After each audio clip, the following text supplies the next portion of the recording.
Татлату, известен у нас като Мехмет от хитовия турски сериал Перва, пише вестник Новинар, идва за 22-то издание на световния конкурс за професионални модели, озаглавен най-добър модел на света 2009, чието домакин е София.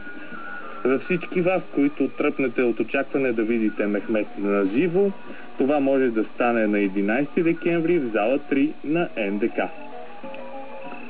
Още на новинар арестуваха 3 полицаи в столицата.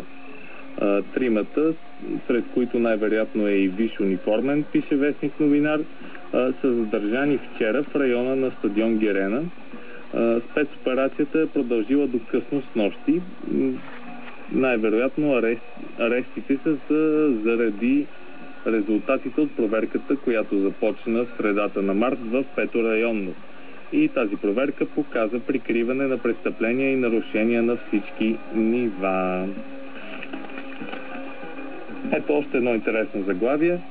Псуваш доктор, оставаш без лечение. На кой от вас не му се искало някой път да бъде по-откровен с лекаря, с когото си има работа? Но ето... обидено от дума, жест или действие на пациента,